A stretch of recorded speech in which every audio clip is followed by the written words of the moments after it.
We can do a little bit more of that later, I guess. So where are you not taking your wife for dinner tonight? I don't know. It's been an interesting week. Indeed.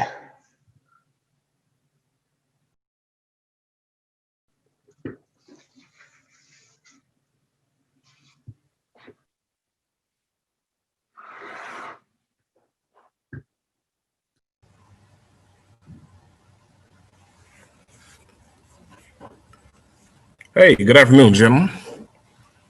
Hey, Miss Lily. Hello. Hello again, all. Searles, I was laughing at you pretty hard. Why? Last night, I figured it out. I said, he the police. How he do that? I thought you were talking about a shooting from a couple of years ago. No, I know all about that. I did last night. Oh, I didn't know about that last night. I found out about it from the paper this morning. Oh, see, I thought I had some intel. Well, somebody had some. It just wasn't me. I tell you, it's all right. You're still my go-to over Seraphin. Well, I probably had my finger on the pulse slightly more than him. Honestly, if you want to know what's going on, you need to ask Smizer. Okay, so I need to switch alliances. I got that. Yeah, probably.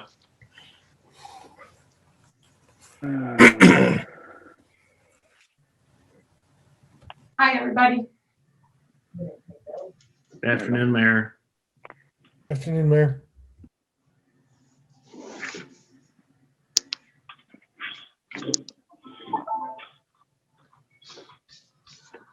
Hey, Jason, I've got 3:00 if you want to start us off with your spiel, and I guess we can get started.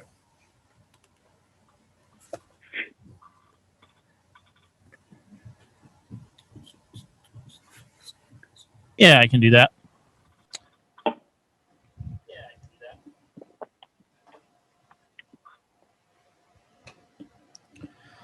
All right, so this is just for our attendees that are in attendance today. What you'll see is once we start to share our screen, you'll probably see a thing on the left, either a document that Lily will be typing or the clock, and then on the right, you should see whoever is on camera at that time. If you don't see whoever is on camera at that time, you can go up to View Options along the top and click Side by Side. When you click Side by Side, that will appear. And then to resize this, you can go in between the document on the left and the camera on the right. Hover in between those two, you'll get a double-headed arrow, and you can drag that to the left and then create a split screen.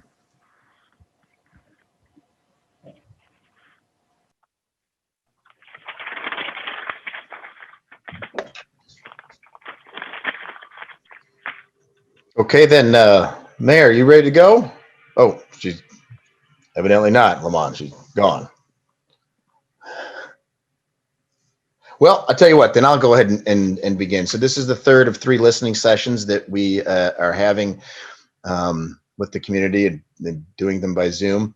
So again, as we've said at all of them, thank you for attending. I appreciate people caring enough to at least show up and provide us some of their input. So hopefully we can use that information as we move forward. I will say that in 2019, we had 27,000 citizen contacts, or just over that number. And we used force, at least documented police reports, 112 times of those incidents. So it's 0.4%. It's a small percent, but we do understand that while these events are low frequency, they are indeed high stakes and have a big impact on the citizens, on the witnesses who see this, and on the officers as well. I worked in investigations for over a decade and was involved in multiple serious use of force investigations throughout the county. And I can assure you, every time, all 3 of those groups were clearly affected by this, by an event. So we hope to get a little bit of impact or in some input, and maybe even answer a couple questions today, although the point is to listen during these sessions. So I hope it's beneficial. And at this point, I will turn it over to the mayor for some opening comments. Thank you. I had to answer a real quick question before we started. I just wanted to thank you all for being here. This is the third in our series of listening sessions, and it's part of our overall effort to improve service to the community and to really look at all aspects of public safety, well-being, and policing. So use of force is one component of this. We appreciate your input, your suggestions, and your guidance, and this will be taken into account when we revise the use of force policy. So I won't take up any more of your time, and we'll turn it over to Lamont. Thank you so much, Mayor Marlin and Chief Seraphin. Good afternoon to our panelists as well as to our attendees. My name is Lamont Peppers. I am the Community Engagement Coordinator for the City of Urbana. I think, as we have said at all these sessions, and certainly I want to echo as this is the final of the 3 sessions, we would like to thank everybody for their participation. A huge thanks to our panelists who have carved out times of their very busy schedules to be here and to be prepared to listen, take notes, and interact when needed with our public. So I'm going to go ahead just kind of with some opening remarks and groundkeeping rules, and then we'll go ahead and get right started. Once again, hello, my name is Lamont Peppers, and I am the Community Engagement Coordinator for the City of Urbana. I will be serving as today's moderator, facilitator. We have heard from our mayor, Mayor Diane Marlin, as well as our very own Chief of Police, Brian Seraphin. So now on to just a few housekeeping rules before we open up the public forum discussion platform. We here at the City of Urbana openly acknowledge some of the issues that are key that have happened and are unfortunate have brought us here on today. We also recognize the sensitivity to some people of these past events across the emotional spectrum. Having said that, this venue is to create an open dialogue to receive your thoughts and ideas regarding the most equitable practices when it comes to the police department's use of force policy. In clarifying what this particular venue is, let us be mindful and clear of what it is not. This is not the arena for personal attacks against named individuals, a time to filibuster and or personally monopolize the conversation or time constraints. And maybe most importantly, that this is not a time to throw out verbal decorum and acceptable language. Hence, profanity, racially charged words or phrases, language that is offensive in nature as it relates to race, gender, sexual orientation, appropriate pronoun usage, and or slanderous attacks on municipal staff within the city of Urbana, Illinois will not be tolerated. We are not asking, nor do we come with the expectations that this topic of conversation will not be emotionally charged. However, violations of the aforementioned guidelines will result in muted microphones and interjected conversation by myself, at which time those individuals will not be permitted to rejoin the forum, but will be asked to submit the remainder of their commentary using the email address provided on the website. That email address is useofforcepolicy@urbanaillinois.us. This is a time for us, the city staff and leadership, to listen to you. We have one of our planning division staff members, Lily Wilcock, here to serve as our scribe. If you say something that I don't understand or that Lily doesn't understand, we will ask you for further clarification to make sure we are capturing your ideas accurately. We are scribing this so you can know what we hear you saying. We are also recording this session. As we go along, I may ask you follow-up questions as well, or I may ask you to send us your follow-up questions by email. In order to make time for everyone, we are going to start with 5-minute rounds. If we get through everyone who would like to speak, then we will do another set of 5-minute rounds. Please use the raise your hand function, which is in your participant button. If you press that, you'll see a raise your hands option. But if you would like to submit things in writing, you may do so as well to the dedicated email address, once again, which is useofforcepolicy@urbanaillinois.us. The video function will be enabled if you would like to show your video while you speak, but certainly you do not have to. At this time, we would like to open it up to our participants. And who would like to share first with us today?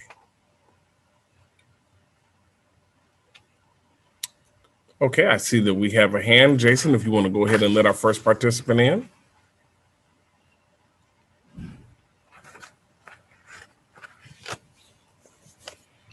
And Janet has joined as a panelist. Janet, you can turn your camera on if you wish, and then also unmute your microphone. All right. My name is Janet Elaine Guthrie, Reverend Guthrie. Good afternoon, and thank you for joining us. I'm delighted to be with you, and I want to thank you so much for this opportunity. Let me give you a very brief self-introduction. I'm a retired pastor from the Mennonite Church. I'm involved with the faith community locally, including the Ministerial Alliance Anti-Violence Committee. I've been working with the NAACP, Criminal Justice Reform, and the Race Relations Group for the Community Coalition. I'm also a graduate of the Citizens Police Academy.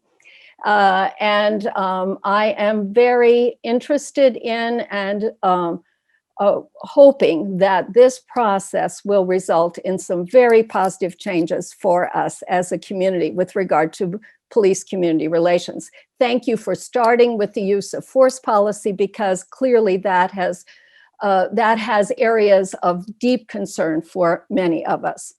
In line with both the 10 shared principles that have been signed and the recommendations from Hillard Heinze, I want to focus my remarks today on de-escalation practices and protocols that I believe must be incorporated into the use of force policy.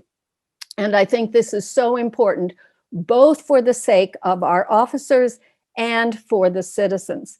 De-escalation is critical for us to have valuable time in very high stress situations, for there to be good assessment and reflection, for there to be a chance to mitigate against implicit bias around what is the actual threat here, what is actually happening.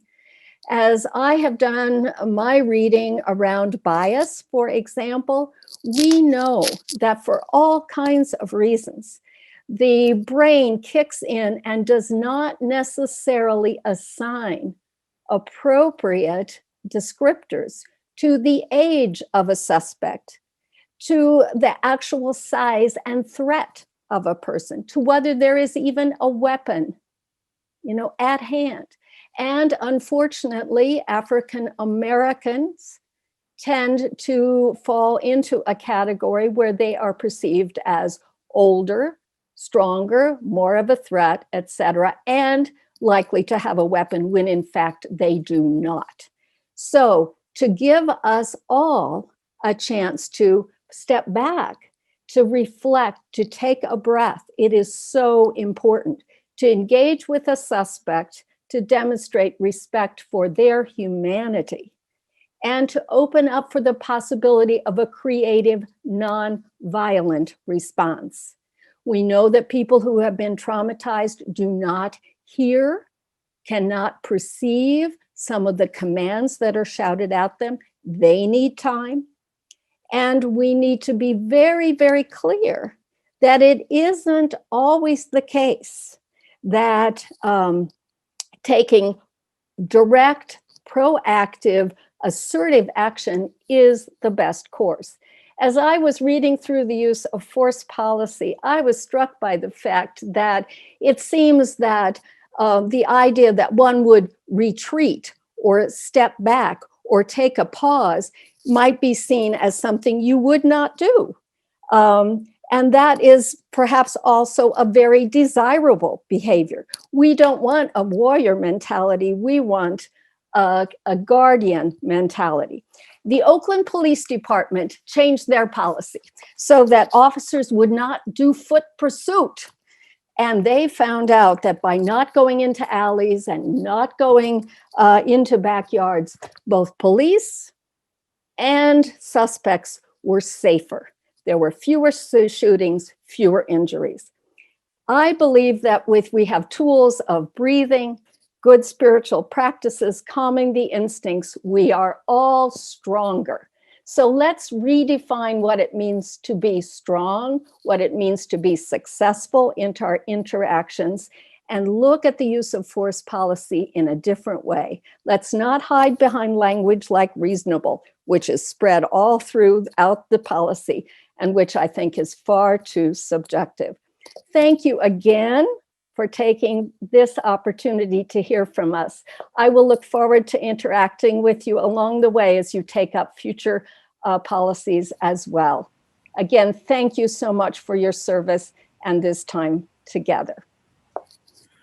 Reverend Guthrie, thank you so much for your participation on today. Do we have another attendee or participant who is willing to share? We do, Jason. Yeah, Carol has joined us. Good afternoon, Carol. Are you with us? I am. Good. Thank you for joining us. Go right ahead. Okay. My name is Carol Spindell, and I am speaking for the American Civil Liberties Union of Champaign County. An ACLU of Champaign County, we're an organization of over 2,000 member households, and we've been involved. We've been working closely with the NAACP and been involved in police reform issues for a long time. We're very pleased that the police department is soliciting community input before updating its use of force policies. An updated, more stringent, and more specific use of force policy is an important step toward racial justice, and it will help reestablish and maintain community trust.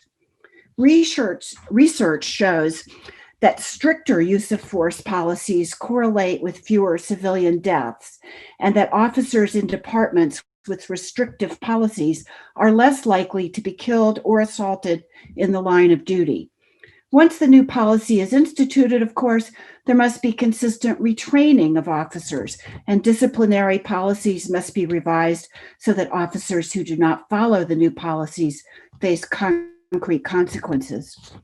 Urbana Police Department's updated use of force-related policies should much more clearly define and describe when force is and is not authorized, with separate policies for each instrument officers are authorized to use. Instruments of force include the officer's very presence. When they arrive, that changes the dynamic of the situation. It includes their verbal communications. It includes, of course, their bare hands and how they touch people. The policy should create standards that more clearly define and build upon minimum legal requirements and more clearly and consistently articulate a commitment to proportionality, de-escalation, and the sanctity of human life. The new policy should definitely affirm the importance of proportionality.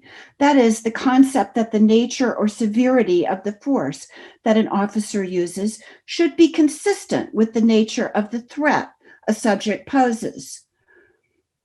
And they should also require a step-by-step mandate for de-escalation. Officers should must exhaust all reasonably available alternatives before using deadly force, and an officer should be mandated to use deadly force only when a suspect poses an immediate and serious threat to the officer or another person. After any use of substantial force, there must be a standard procedure for a transparent and unbiased review, and officers who have not followed the policies must be held accountable. The reporting process should continue to mandate comprehensive reporting, which the policy has already. This requires officers to report both uses of force and threats or attempted uses of force. For example, reporting instances where an officer intentionally displays a weapon. And the research shows that this comprehensive reporting does significantly reduce, as I said, civilian deaths and officer deaths. Officers must continue to have a duty to intervene without fear of retaliation when they see another officer fail to follow the policies. The policies should require that medical assistance be rendered as soon as reasonably possible after a use of force incident. And they should provide clear and succinct guidance on when officers may initiate a foot pursuit. including that the act of running does not constitute a sufficient basis to engage in a foot pursuit. They should provide specific guidance on when officers may unholster, draw, and exhibit firearms. And problematic uses of force, including needlessly high-risk force, such as carotid restraints and shooting at or from moving vehicles, should be not only restricted, but prohibited. In closing, ACLU of Champaign County strongly urges the City of Urbana to make the process of updating its policies as transparent as possible and to submit the updated policy in draft form to the public for comment before it is approved. Ultimately, it is the mayor and city council who are responsible for approving the new policy. There's no reason for our elected representatives to shy away from establishing stricter policies on use of force that can keep officers safer and ensure public safety. ACLU remains committed to working with the mayor and city council to reform and reimagine public safety in Urbana so that our town can become a model of equity and safety for all. Thank you so much, Carol, for being with us today and for your commentary. And do we have another attendee ready to chime in and share with us on today?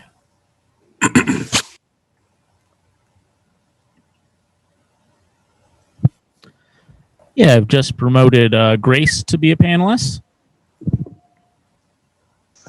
Good Hi, afternoon. can you hear me? Yeah, good afternoon, Grace. Thank you for joining us. Go right ahead. Thank you. Thanks for your time holding these sessions, and thanks to the previous speakers. Definitely want to echo and agree with their statements. I definitely have issues with the police use of force policy if some of the incidents that have happened in the past are acceptable under it. Specifically what happened with Aaliyah Lewis and the Hillard Heinz review. I think it's really sad and appalling that that kind of behavior was within our police policy. So I think that makes it utterly clear that there's issues with the policy. And I agree that I hope we can make it more specific, make it safer for everyone, have some serious restructuring about how we do things. I've been looking forward to the tease of the one door program, and I'm looking forward to new developments on that. I've seen Urbana police use de-escalation techniques appropriately with certain people, but I think that's the issue, is that it's not equally distributed. I've personally seen them handle and de-escalate a white woman after hitting someone with a vehicle with no consequences to that person. Where at the same time, if that were a person of color in a similar situation, which there often has been, it goes very differently. So I think it's a selective use of de-escalation and how we use that use of force policy, because it's too broad and there's so little accountability for when those things happen. So I'd like to see more accountability in that policy as well. I understand some of the high stress, intense situations in a lot of my personal and professional life, working in schools and even restaurants. You know, I encounter people who may be upset or violent or have mental health issues, and they can be in a tantrum. And that doesn't excuse or justify using any force. You know, I've physically restrained people in professional settings, and it doesn't involve injuring that person. It seems like there are lots of ways to do this, and in any other profession, that's the acceptable behavior. So I think we need to hold police to the same standards that they're supposedly enforcing, and treat it just kind of like any other situation.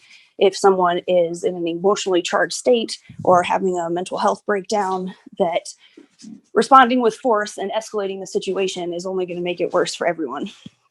So I'd really like to see a lot of changes on that, and big picture stuff about how we structure our programs and respond to calls, and then also the specific things like our use of force and de-escalation policies. And I think that's all I had for now. Thank you. Grace, thank you so much for joining us today and sharing. Do we have a next participant ready to chime in and share with us?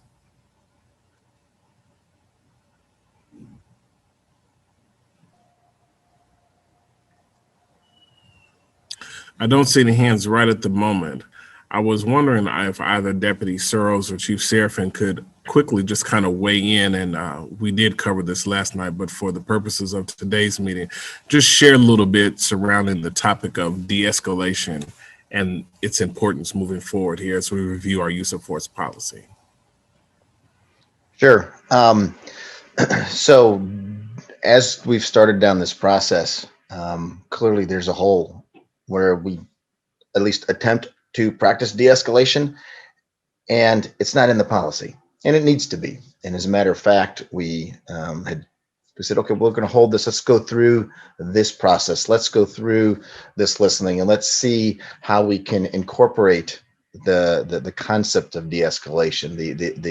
There's some of the basic. Some people have talked about the different tools and what we can use, and a lot of you have used, I think, as even Grace had said here, you use some of these techniques with someone in line at the grocery store if you bump into them or something. So I see that that we want to use those. We want to make sure that we have things that officers need, like time, cover, and distance when we discuss de-escalation. So clearly, it needs to be formally adopted, formally integrated better into the policy. So that's some of what we're going to do here. I don't know, Grace, you actually said something here, and I don't know if Lieutenant Sanders, I'm going to ask him if he has any sort of further update with regards to maybe the one door tease, as it was said, but because that is something that is moving forward. That is as you said, Grace, a big picture thing that I think will again assist in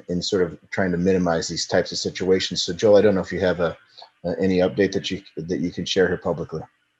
Yeah, so I can share that one door is still moving forward.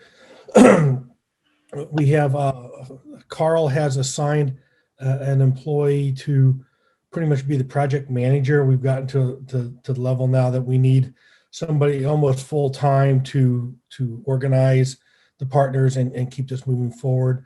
And the Rosecrans is going to hire a full-time director for One Door to again help move this whole project forward at a more rapid speed. And there's some other things Urbana is involved. I don't know that I'm allowed to share publicly, but we're moving things forward.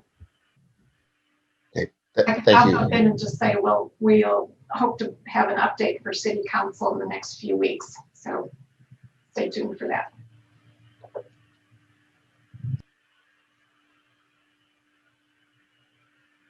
And Lamont, I think you'd asked, and I was trying to recall exactly some of what we had said even last night. So for those who hadn't, joined us last night, again, we sort of wanted to review some of the de-escalation training that the officers. I mean, this starts in the academy with the 8 hours of basic training in there, and then it's woven throughout.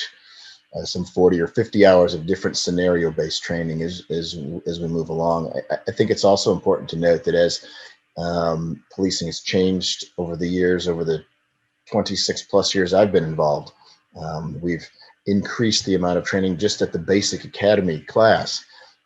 When I started, it was 10 weeks. They've now added a whole another month. There's 14 weeks. So we've seen some of that. Heck, when I was an intern, there was a detective that I worked with who had PTI was only 6 weeks when he started. So we continue to sort of improve and ask more of the officers and require more of the officers. And so then they need to learn how to do various things, and de-escalation is a big piece of that. So. Thank you so much, Sanders and Chief Seraphin. And let me just say for the record and purposes of this conversation, on behalf of the city, it is not lost on any of us the situation and scenario that happened back in April involving a female citizen. And, last night we were charged with stating that person's name. And I stay away from the name, not because I'm shying away from what happened, as much as it is just respect for the processes and processes that are still going and ongoing. But I think that hopefully our community will at least join us in the sense that, we are starting. And I think sometimes we get lost on when a start happens. And, sometimes argumentation can be formed of why wasn't this done back then? Or why are we just now doing this? And those are very pertinent arguments and stances to have. I just don't know that they are as pertinent as the fact that, but we're starting. And we are starting with our community. We are certainly doing our best to increase our ability and our processes for engaging. So as we move forward, if we have any participants who may feel intimidated or who feel uncomfortable with sharing, once again, please, we do welcome your commentary. If speaking over the live podcast is not something that you're comfortable with doing, please, please, please make use of our use of force policy email, which is useofforcepolicy@urbanaillinois.us. All comments, ideas, and suggestions do need to be submitted to the city by the 20th of November, which is next Friday. So we don't want to formulate this listening session as the only way information can be shared. We can do it again at the end, but also at this time, if we have members of the community who are here who would prefer to reach out to me as opposed to directly reaching out to the use of force policy email. Lily, if you don't mind, my email address is slpeppers@urbanaillinois.us. I am proud to share that I received a few emails after the first two listening sessions.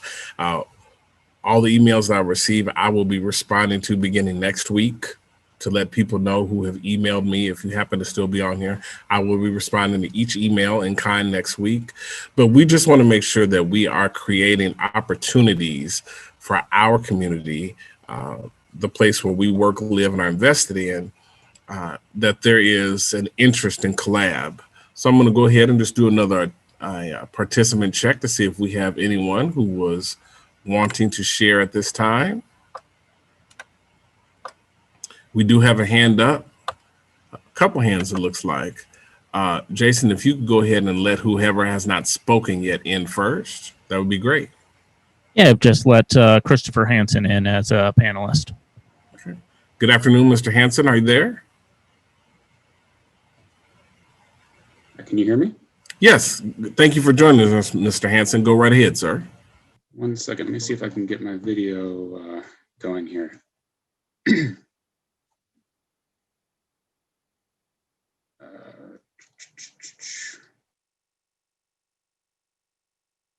Okay. Is that working okay?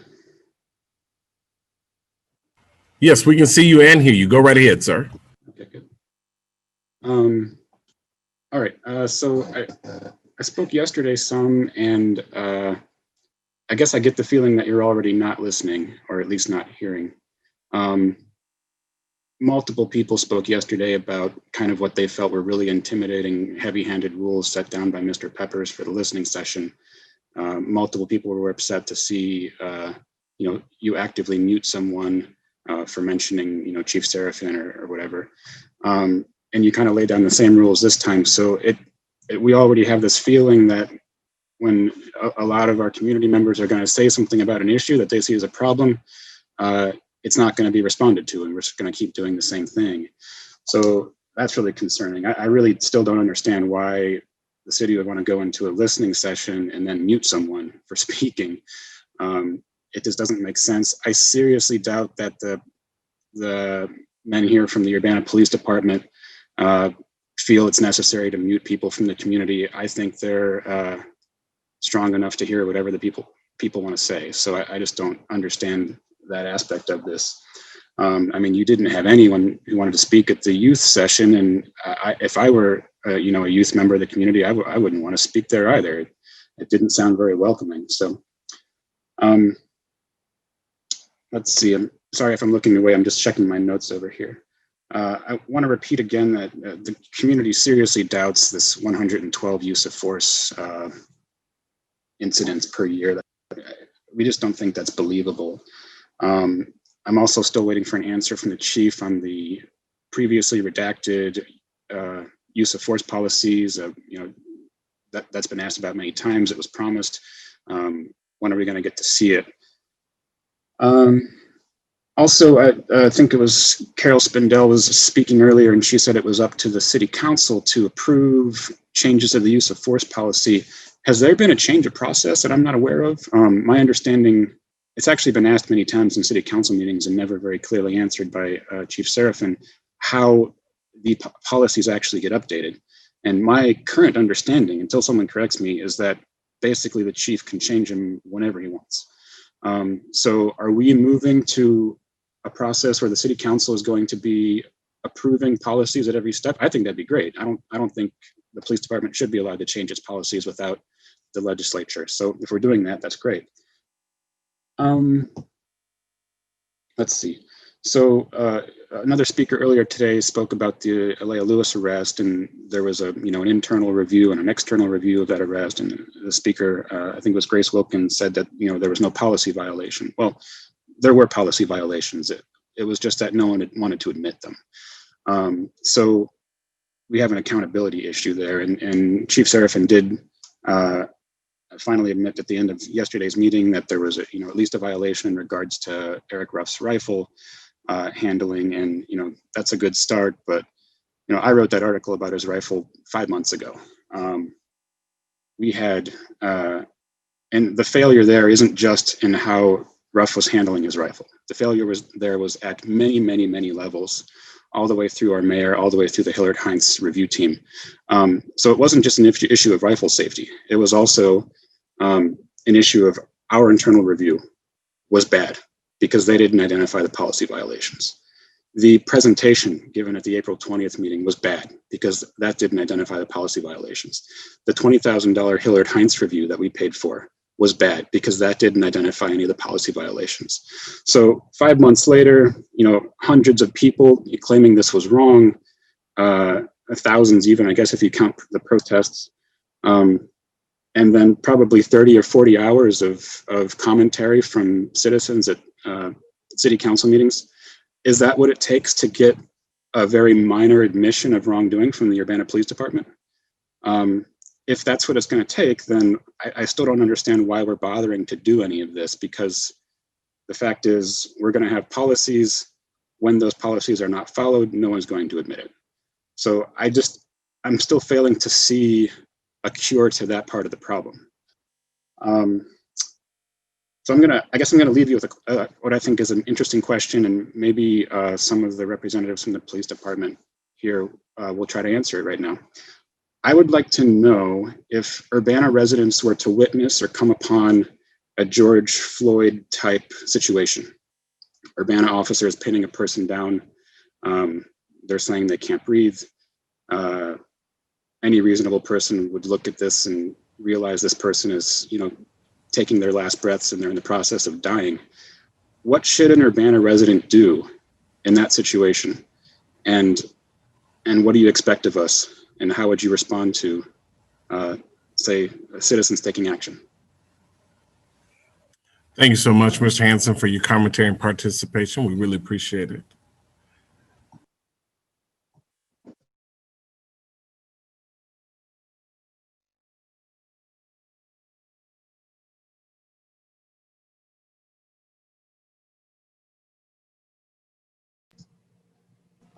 You're muted, Lamond. I must not have had anything important to say. As I look here, we do have a participant who has already spoke and is wanting to speak again. If everyone on the panel is okay with that, just a thumbs up or whatnot, we can go ahead and just open up all the rounds moving forward. Thank you all so much. Jason, if you go ahead and let Grace in again, that would be great. Hi, can you hear me again? Yes, welcome back, Grace. Go right ahead.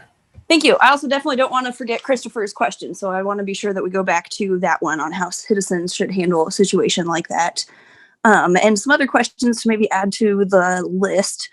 One is about the one door program, and I'm wondering if there's going to be an increased cost to residents to where if there's, say, a call for domestic violence or mental health issue, if an ambulance and all these mental health professionals come, is that going to be something that's billed more like a health call or more like a public service call? So just a question and concern about any cost to residents from a program like that. I definitely, support the idea of the program, but want to make sure that it's accessible and not charging people like the healthcare system does. Because I don't think we want Carl billing people for involuntary calls. Also concerned about the police training, and it seems like we already have the U of I and we already have lots of money and resources for police. So I'm just wondering what would make it any different to add more training, more money, more time when it seems like it hasn't been effective what we have so far.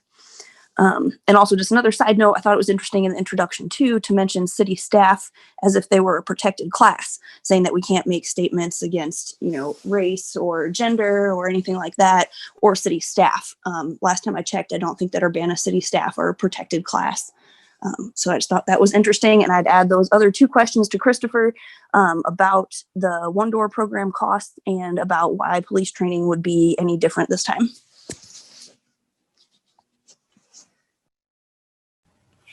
Thank you so much, Grace. And for those who may have just joined or may not have heard at the beginning, just to kind of clarify the role of the panel list on today is that we are here listening. We are taking notes. Lily Wilcock is scribing all this. So many of your questions that are coming to are not being ignored. They simply will be addressed after the listening sessions have completed themselves and all of the panelist participants have an opportunity to go through and respond to them. We do try to answer a few questions along the way, but it is not our intention to monopolize today's or any of the previous discussions. We want to make sure that we are giving as much opportunity for our attendees to chime in and speak. If I can just add, I'm paraphrasing. They're not the same as formal meeting minutes. Formal meeting minutes will come later, but it does take time for staff to produce those. So I'm just trying to get as many thoughts down as possible. And we do greatly appreciate that. Thank you so much, Lily. Do we have any other attendees, participants who would care to use the raise the hand button and chime in and share with us on today?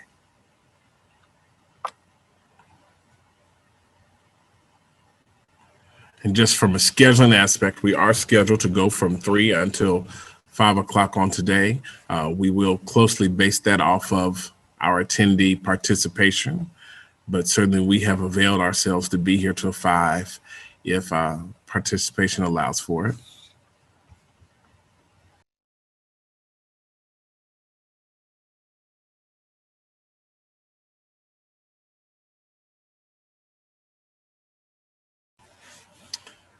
Jason, I see it looks like we have a participant, Mary, who's raised her hand. Mary, if you want to go ahead and unmute your mic. Good afternoon. Hello. Hello, I'm Mary Crick. Thank you for being with us. Go right ahead. I'm a longtime Urbana resident. I used to think that Urbana police weren't like other police that I see on TV,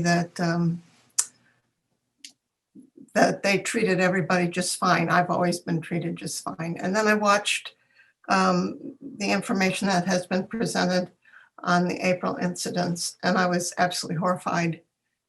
I could imagine lots of other people being taken to the street, taken to the ground. I don't hear super well, and to have somebody showing a gun and yelling at me from half a block away or however far that was, it was scary. It could have gone way worse. And yeah, it was very disappointing. And I know I read your policy, and there's enough reasonable in there. You could drive a semi truck through it. As far as I can determine, there really is no accountability.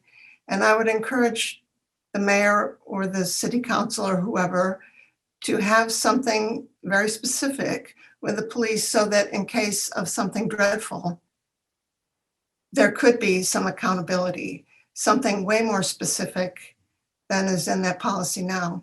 The other thing I read was the 10 shared principles. And number 2, all people should be treated with dignity and respect. And I'm sorry, that April incident is about as far away as with dignity and respect as anything I've seen. And I know you guys can do better. And I know that it sounds like you're going to attempt to do better. And I'm really looking forward to seeing that in action, so that every time you come in contact, you're called, you start with that concept of dignity and respect. It isn't necessarily a life-threatening. I would say probably most of them are not. I don't really know. But that's what I have to say. Thank you. Thank you so much for being with us on today, Mary. And Jason, we have another participating rating.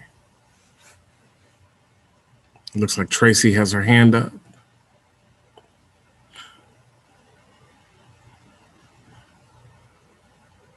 Good afternoon, Tracy. Are you there with us?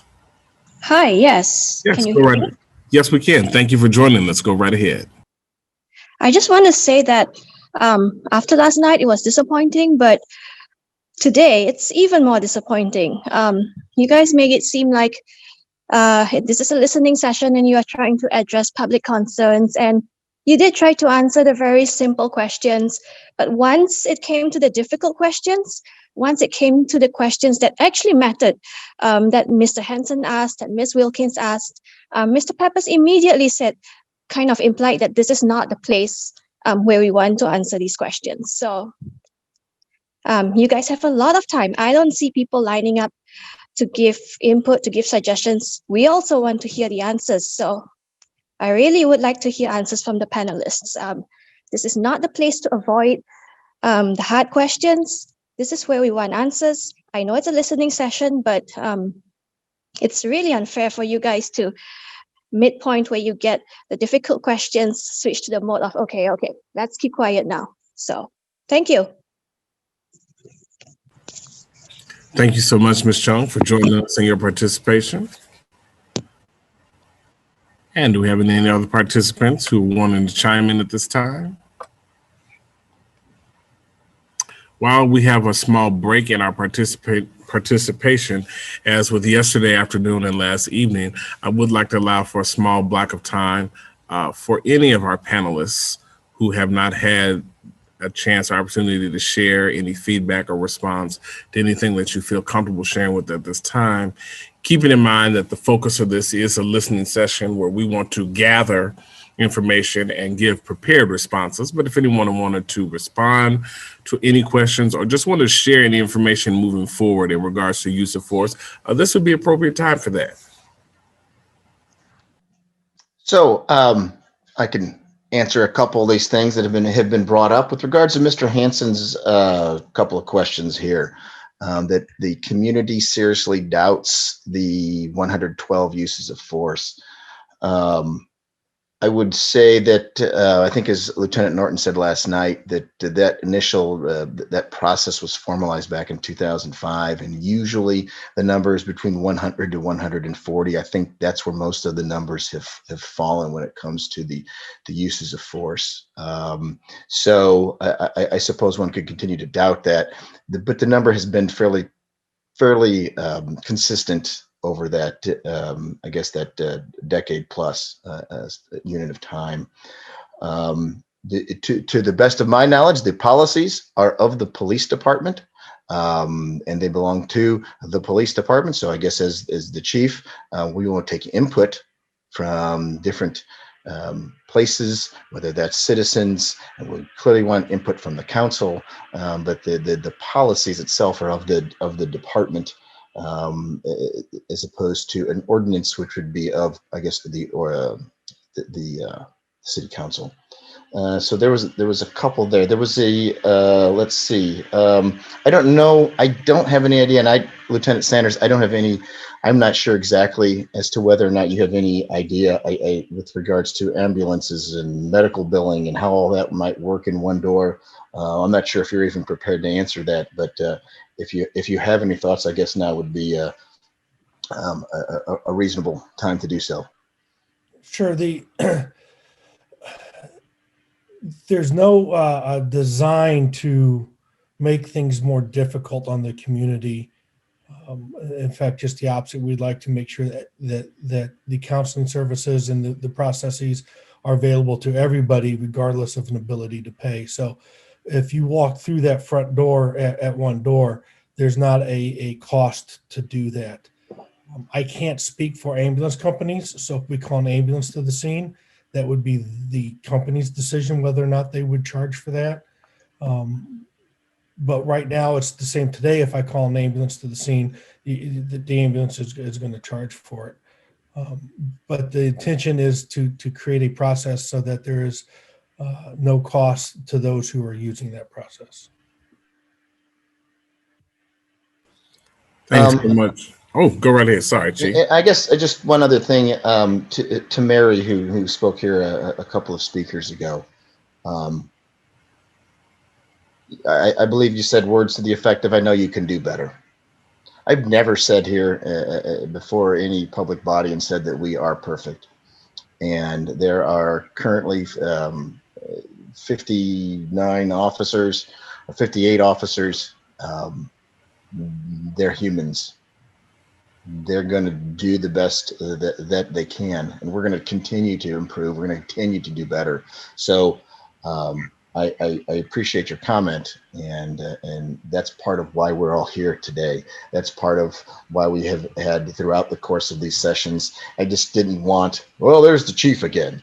We need to have other people who are part of this organization, and whether it's we've had time for the others is maybe a little more restricted, but whether we have people who are sergeants and officers and different lieutenants show up to be a part of this, or the SROs, we want to provide different ears so that as we kind of cull through some of this information, we can hopefully pick out the most important parts and incorporate that moving forward. And I would add to the question, or in response to the question about what would happen if people saw a George Floyd type situation. First of all, I would expect that other officers on the scene would intervene because they have a duty to intervene, and I am confident that our officers would do that. So I don't see, George Floyd was so horrific and so off the scale. I do not see that happening here or expect it to happen here. As far as, I'm not sure what you're asking about, what the question was related to, or the gist of the question was, what should a person on the street do? But I just don't see that happening without intervention by other officers.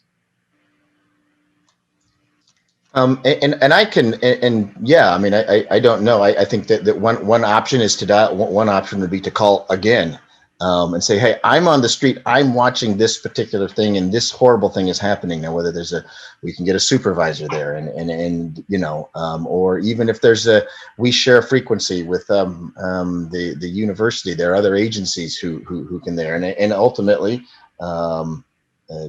stepping in to try to help a situation if it's that. But again, as the mayor said, I don't see that as being an issue, but I at least understand that it is very tricky, and so but and as such, I don't know that there's a great answer to that. So certainly thank you to all of the panelists who have weighed in on some of the questions that have come in. Certainly thank you to both Mayor Marlin and Chief Serafin for tackling and responding to the questions in regards to the late George Floyd. I think that is a incident that will kind of stain and mar our country's history for some time. And I am thankful that I work with and am part of a city where we have not had anything near as catastrophic. But not to belabor the point, moving on and getting back to our attendees, if we have other participants at this time who have other commentaries or questions, we here on the panel look forward and welcome you to raise your hand and chime in.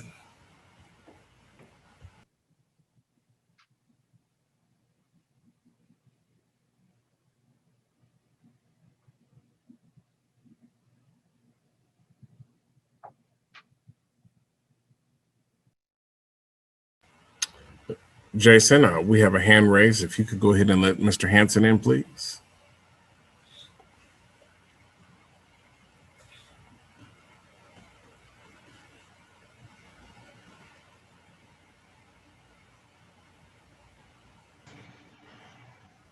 Can you hear me?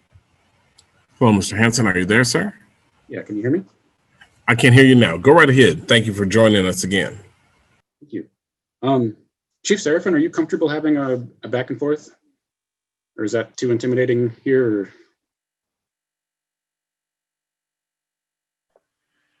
No, if we'd like to discuss, we can chat a bit here, Mr. Hanson. I think that's way more productive. Thank you. I'm a little unclear the exact procedure to change policies. I mean, you kind of answered my question. You said it was not something that the city council is doing. I think you also said it's not something that the city council will be doing, or you don't want it to go in that direction. What is the procedure for changing police policy right now? Is it just the chief making Yes. a call? Yes, sir. Okay. And you are not in favor of the city council having an approval step in that process, or what do you think about that? I think input is important.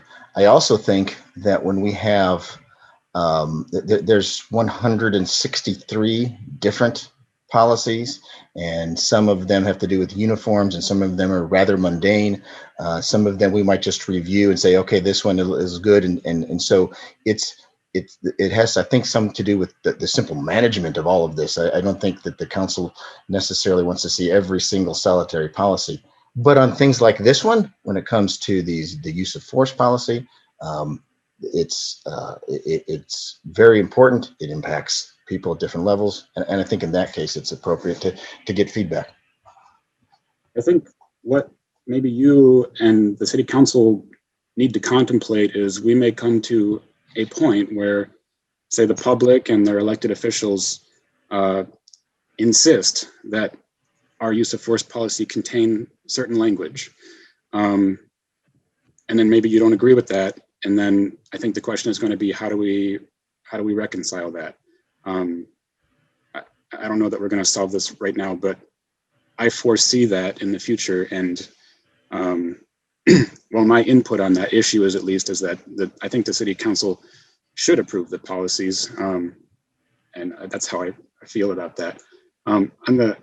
I think I'd asked you yesterday how many times the use of force review board actually finds misconduct. Did you find an answer to that?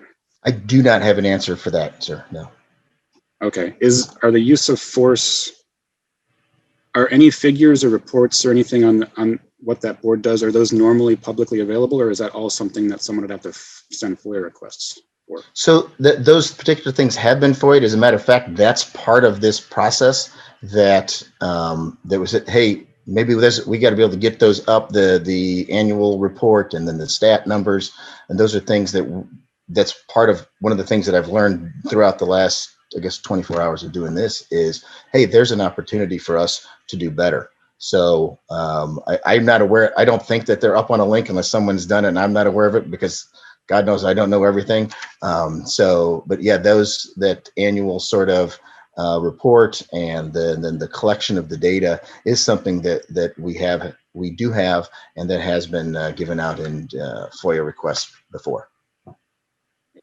And on the issue of, you touched on the skepticism I put forth on the use of force numbers. Sure. What would happen if you found that an officer didn't report a use of force incident? What would that look like? I guess restate your question, please. An officer makes an arrest or maybe doesn't make an arrest, and there's some use of force in that incident. I don't know if it would be, tackling someone or just pointing a gun or taser or whatever thing. And then let's say that they didn't report that force was used. So my question is, what would happen if that was found out? How do you ensure that you're getting all those reports? So, right. And so partly, as you've already alluded to, it's a self-report sort of system. What I will say is very rarely do these things happen when there aren't others present.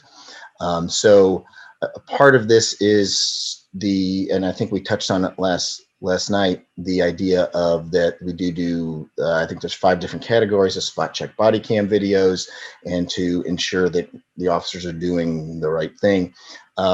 With regards to this specific question of what if they didn't report it, sometimes it might be something that, well, I guess they forgot, or it depends on how severe it is. Sometimes the force is fairly severe, sometimes it's not. And so in certain events, we would be able to address that with our normal discipline process. And there's several factors that go into that, and whether they should get a notice to a correct in their file, or a letter of reprimand, or a day off, and on and on. And those sort of things take into account a variety of different factors: work history, discipline history, and again, the severity of the incident. So I can't give you a solid answer exactly on what it might look like, but those are, I guess, some of the options. Okay, I guess what I was thinking is that if there's a use of force incident where there was clear misconduct, that would be the most likely situation to expect that someone might not want to, report it. But so I don't have a suggestion for that. I'm just asking. I'll just ask one last question.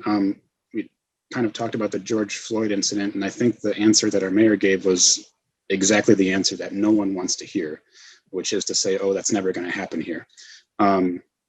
Our police department plans and trains for many, many types of things that have never happened here, and we hope never happen here. I'm sure you guys have training on, explosives, if there's a bomb threat, and things that, don't happen in Urbana. So I think that's not going to happen here is about the worst answer we could possibly get from our officials. And I think if I heard you chiefs right, you were just starting to err on suggesting that a citizen might do something.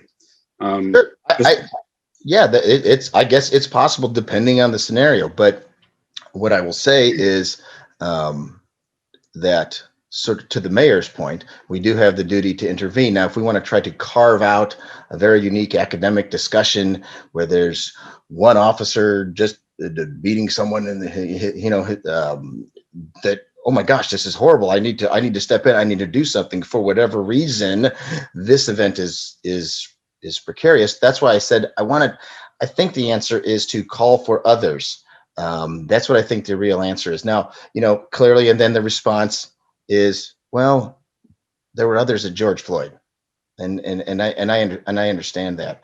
And so that's why I said I don't think it's a perfect answer. But my answer is call back, call others, say there's something amiss here, and then so yes, that's my, I guess, my first answer if the situation would require. So I'll just make a use of force policy suggestion, and I'll leave it at that because my time is way over. What if the use of force policy contemplates such a situation and contemplates not just what the officers might do, but what citizens witnessing it might do, and builds in an expectation or a tolerance for a citizen who thinks there's impending death or significant bodily harm to then take action in that situation?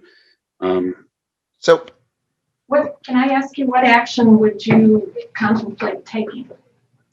I would don't want to make a bad situation worse and have citizens put themselves into a situation where they could potentially be harmed. So I'm curious, what do you think as citizens should do.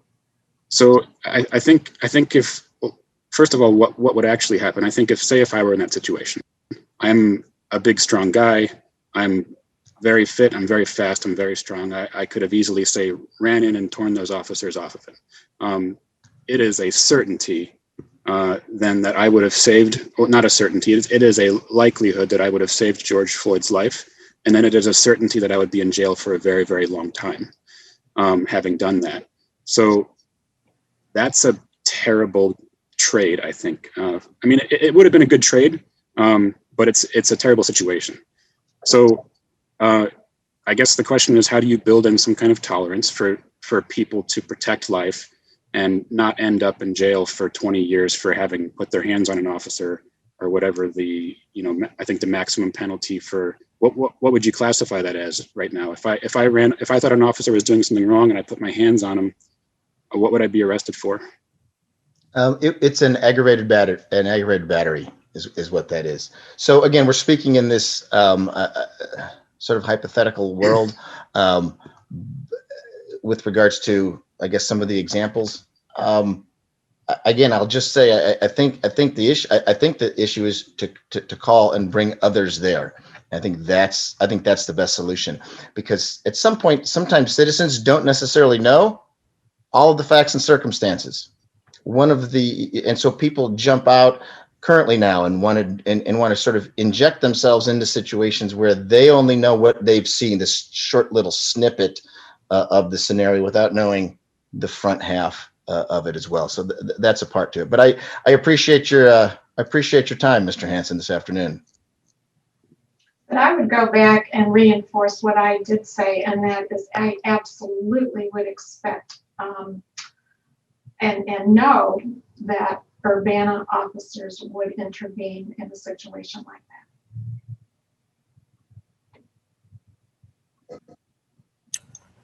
Well, at this point, we certainly want to first thank Mr. Hanson for his participation.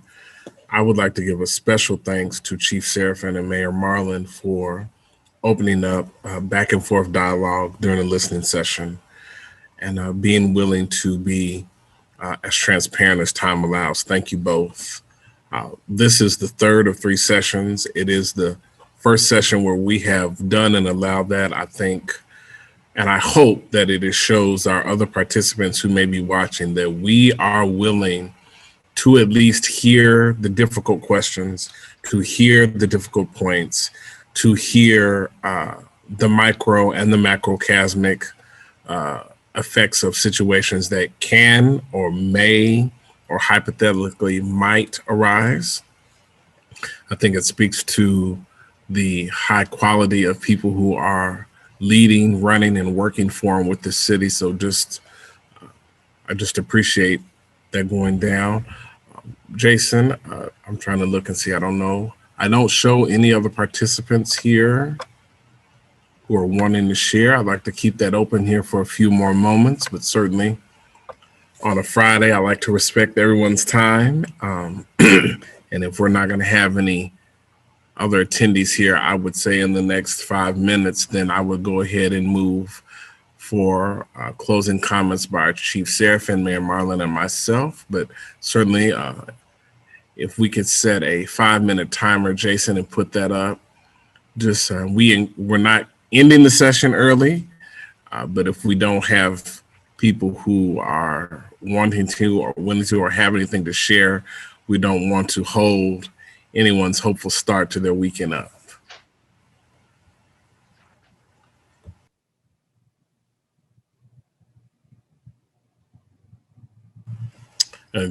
Jason, we've got a participant. Looks like Carol has her hand up if you want to go ahead and let her in.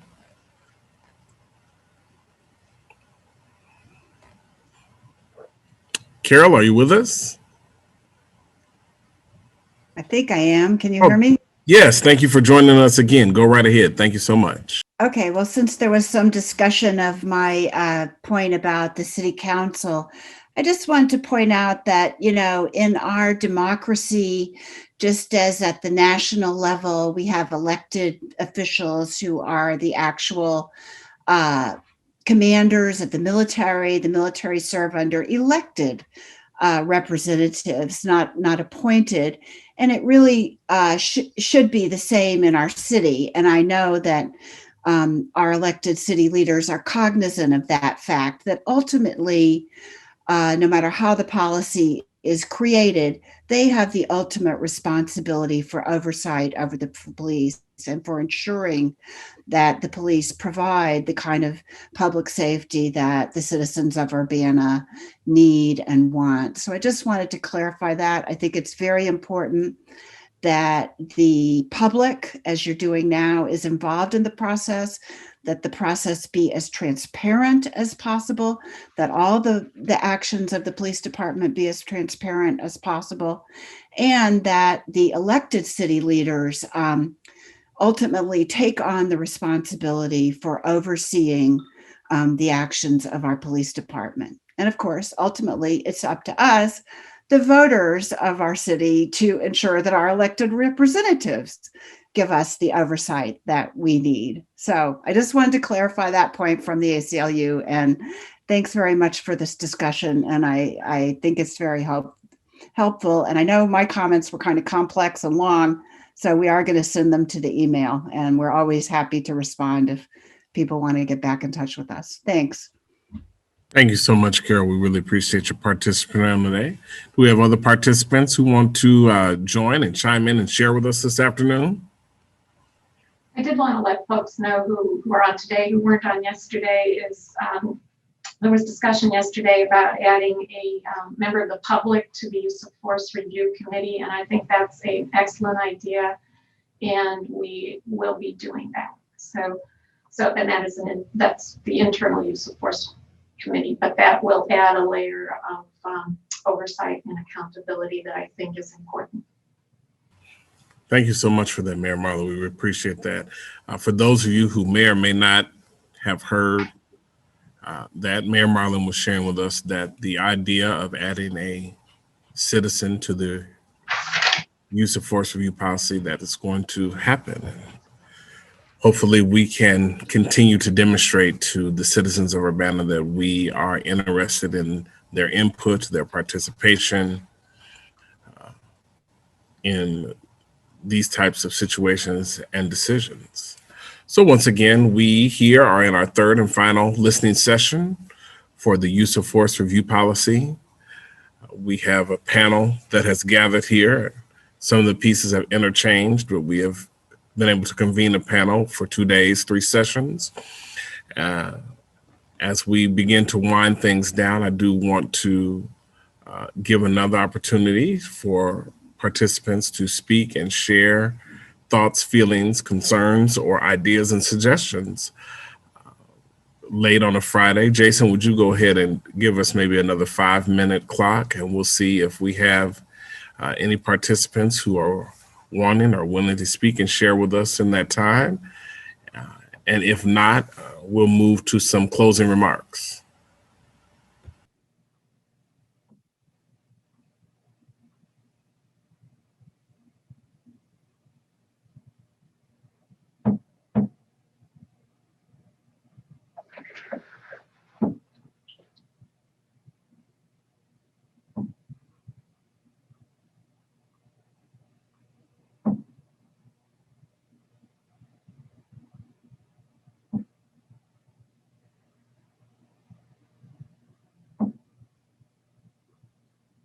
One small item we didn't share, I do see that we have a couple of phone-in listener participants. If you are a phone-in participant and you want to share thoughts or comments, if you press *9, that is the raise your hand option for our phone participants. If any of our phone listeners who want to share, if you just press *9, that will activate the raise your hand.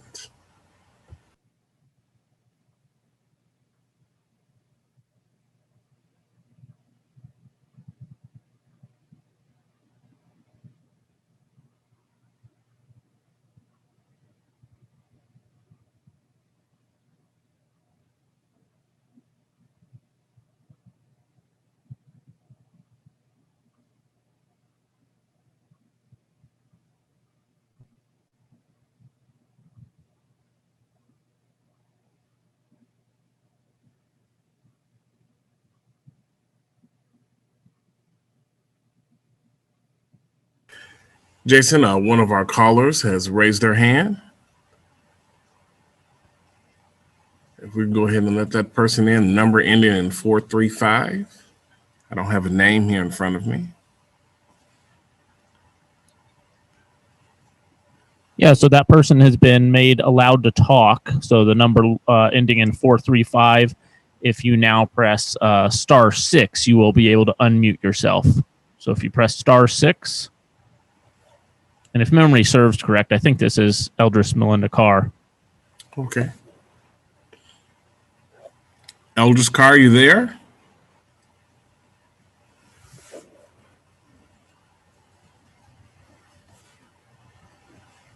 They are unmuted now. So 435, you're unmuted and you can speak.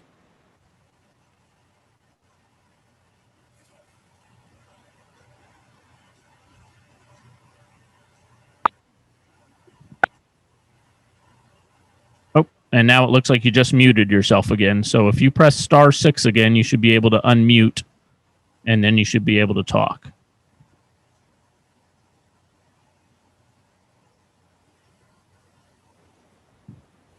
And now it looks like you're unmuted now if you want to talk. Am I unmuted now? Yes, we can hear you. Yes. Good afternoon. Thank you for joining us. Go right ahead. Oh, good afternoon, Mayor Marlin and you, coordinator of the community engagement, Peppers, and Chief Sheriff Seraphin, and the other staff of the police department, and the others on the line. I just wanted to. I didn't have anything really prepared. I will send some comments or some updates through email on behalf of the Minister Alliance, but I just wanted to have a few words to share to you all and let you know that appreciate having this forum for the community to be able to share any information and any updates, any feedback to the council and the department, and that you would take in consideration the comments, and I'm sure you will review and reflect on the things that have been brought to you, and hopefully there will be others who will bring information via email, those who weren't able to join, but I just wanted to try to catch and make a few comments. I did participate in the Hillard Hines sessions. I had some things that I'll send later on. One of the things that I noted was there was a part of the questionnaire related to submitting any interaction you may have had with the police department, and I thought that should have been shared widely in the community as a sort of a survey, and that can still be done. So I think that should be an annual thing, that some kind of survey or feedback from the community to share. And some people may not feel, like I say, comfortable or have the courage to speak through the listening sessions, and if they're able to send information. And I know you have the email, but so as far as the Hillard Hines, I felt like that should have been something that should have been included in the prepared presentation for the community to provide input. So that would have been included in the presentation. So that's one point I wanted to make. And also there's some other things that I wasn't able to, like I say, put together some things that I wanted to come on and let you know that we hear you and we're wanting to share, and thank you for coming forward. And I know Champaign kind of took the lead, and so we thank you all for the effort and coming together and trying to, as the mayor said, do better and try to work to see the things that need to be done to provide the community with the service that is needing and the service that is needed as the police department being a department here to serve and protect. And we know that, last time I'm mentioning, the 16-year-old that was killed. So just imagining how the youth feel in our community, and just reaching out to all our youth that they will be able to come together, that we'll be able to, wrap around them and provide them with the,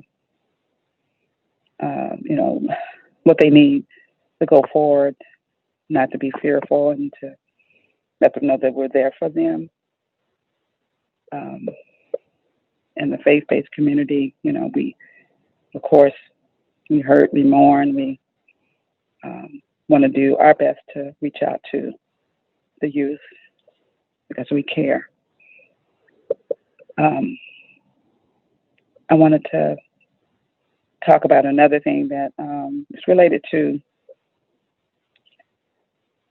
the school resource officers, more or less. And this was before the bill that was recently passed for the discipline, because the discipline was so high in both the districts. And so the bill was passed that, the school districts were supposed to try to do better as far as making sure that the kids got the instruction, rather than sending them out for behavior issues, try to work with them within the classroom, because so many kids are getting removed from the classroom. And before that, the bill before that, maybe some people may not realize, but the bill before that, because I talked to the senator who sponsored the bill, it was that all over the state of Illinois, there were issues related to the police, that the students who were involved or interacting with the police, that there weren't, the parents weren't contacted, and so the parents didn't know. And this is something that was within a bill that was original bill, and I can provide that later on via email. I just wanted to mention that. And so that this was a problem at a state level all over Illinois where this was happening. And so there's still some of that lingering. And so people that have encountered that are concerned about that at a level that maybe, so I'm mentioning it so, Chief Sheriff and the police department can understand why people are concerned about that part of the policy. And I don't know if Sheriff Serafin remembers this, but I had talked with him after a board meeting at one time, and that's why we're concerned about making sure that the policy is set up so that the rights of the students are, taken into consideration, so that if anything does happen, that the student is protected by law, because they're at a disadvantage when anything happens, and they don't have representation there, like someone who is, picked up somewhere. The student doesn't have that advantage because they don't have a legal representative there on site. And so the best interest of the student may not be taken into consideration. I know we say generally they are, but to make sure of that happening, we have to have a policy in place. So that's why we've been so vigilant about that. Mentioning on that side of it, and I know with the use of force, we're kind of talking about that too. Another thing is related to use of force. I don't know, one of the things that I had written down was the body cam. So when that turns on and when that goes off, that it should be a cycle that is more regimented. I use that word, so that there's no room for anything happening out of the ordinary. It should be something that when it turns on and then it turns off, and it's not subject to anything that could happen that might cause it. That's why we have these, the other videos that happen, and people are taking videos because of the concern of the body cam. So that's one thing. I'm sure you probably have had that. I haven't been listening consistently, so someone else may have brought that up. But those are some things, and I'll follow up with some other comments, and this will be good to have an annual, forum in this format or some other format, and somehow that the youth to be able to you can somehow encourage the youth to talk. Maybe by the time that we do it next year, the COVID will be in such a place that we can maybe have youth in a place where they feel comfortable that they can speak, among other people who are with them, and then they can feel comfortable with talking and venting. People need to vent. The youth need to vent. They need to talk. Sometimes it's things that we may not want to hear, but they need to be able to get it out. And even with adults, we hear things on the line, but people need to be able to talk about the things that happened to them so that they can know that people hear them. And so I just wanted to say this and thank you all for taking this time. And I pray again that you would do this, make it this an annual event. Thank you for the opportunity to speak on this afternoon. Thank you so much, Eldris Carr. We appreciate your participation and heartfelt words on today.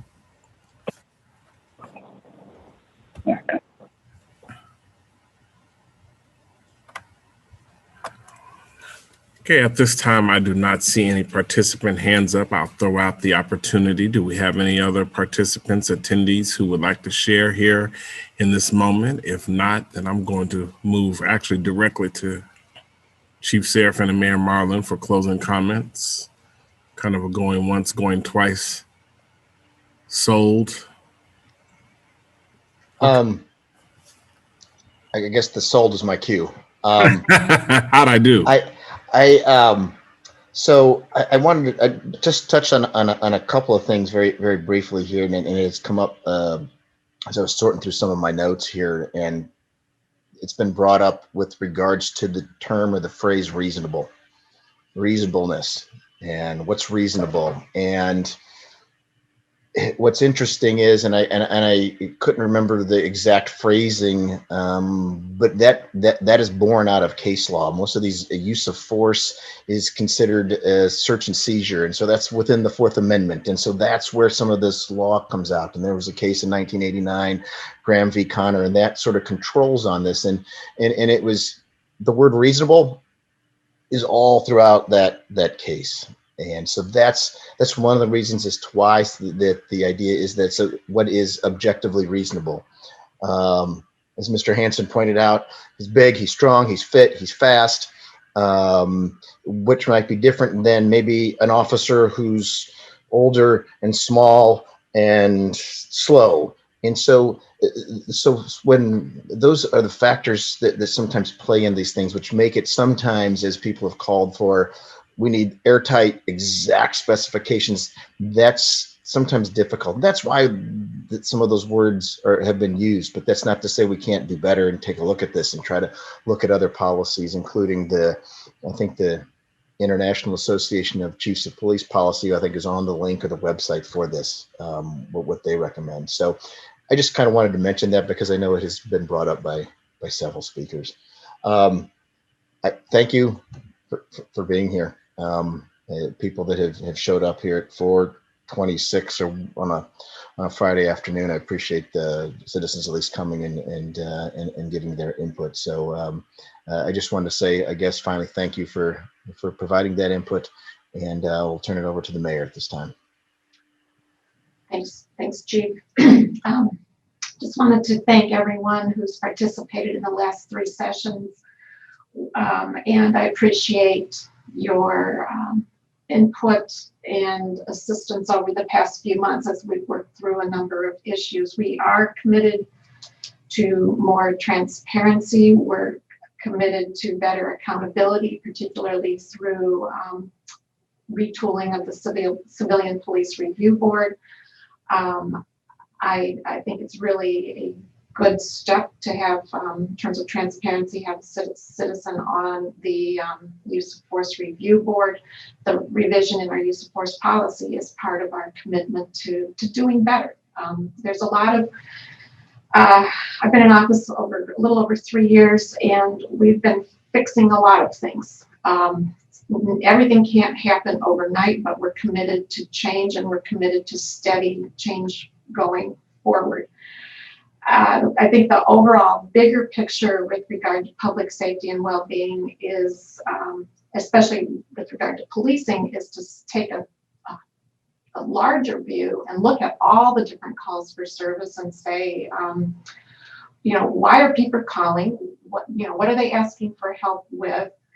And who is best suited to respond? And I think when we start answering those questions, we'll really make a lot of progress to developing a public safety response that actually that better meets the needs of people. And I think that's why I'm so excited about the One Door project. It's an excellent first step in doing exactly that, in terms of a better, more targeted, more responsive way to handle many of the calls for service. So we're excited about that. Monday night at the Urbana City Council meeting, we'll be getting a report on traffic stops. I'm committed to, my goal is to eliminate racial disparities in traffic stops. And we will do everything we can to do that and do it once and for all. So that's on the table as well. And I also want to give a plug for, since Lily is helping us here, Lily's main job is to lay the groundwork for a revision, or actually a rewriting of our comprehensive plan. It was last passed in 2005. We're about, I'd say, at least 5 years behind doing it, but it's time to do it. So our comprehensive plan, we're taking a different approach this time around. It's not just going to talk about land use and zoning and what can be built where, but I want to take an actual comprehensive, it's a comprehensive approach to our comp plan, so that we're going to be asking you, and I hope the community is just as involved and engaged in that process as they are in looking at public safety. We're going to be asking you to envision what you want your city to look like, feel like, be like for the next 10, 20, 30 years. These comp plans are written, I guess we're supposed to revise them every 10 years or so. Is that right, Lily? But we certainly, yes, we are at a crossroads in history in many ways. The pandemic is changing life as we know it, and it's going to be permanent. Climate change is changing life as we know it. Our view of what public health or public safety and well-being is changing us and our way of thinking permanently. So we are in a perfect time to be rewriting our comp plan. And Lily and her colleagues have been laying the groundwork. We hadn't envisioned doing this in the middle of a pandemic, so we've had to really get creative about getting public input, and they've been working very diligently to make plans for that. So I'm just going to ask right here for your participation, engagement, and help in envisioning the city as you want to see it in the future. And I'm really excited about the process. So I just wanted to thank Lily for her incredibly hard work she and Andrea have done so far. So anyway, we're really excited to hear your thoughts and how we grow in the future. Because everything we do, every project that comes before us gets, major policy changes we evaluate in terms of what the comp plan says. So we have an opportunity, you have an opportunity to write the comp plan this time, and I'm just asking for your help in doing it. So hope you have a good weekend, and I can't go anywhere without saying, and I know you're already doing it, is wear face coverings, stay distant. We are in we're in a very crucial time right now in the pandemic. We have sustained community spread, which is the place I never wanted to be, but we're here. So the next few months are going to be just critical to our ability to stay healthy and keep this city going. So I will need your help in that as well. So thank you. As we get ready to go, I'd just like to take the opportunity to thank all of our panelists. On behalf of the city, Chief Seraphin and Mayor Marlin, I would like to give a special thank you to Jason Liggett and UPTV and to Lily Wilcock for scribing for us. We greatly appreciate your service and just want to say thank you. I would like to give a special thank you to all of our attendees, whether you called in or logged in and shared, or you just listened. Before I go, I would like to remind that there is the use of force policy at urbanaillinois.us. You also can, if you'd like to, reach me directly, slpeppers@urbanaillinois.us, or my office number of 217-384-2426. We ask that everyone have a safe and blessed weekend, and we thank you for your input.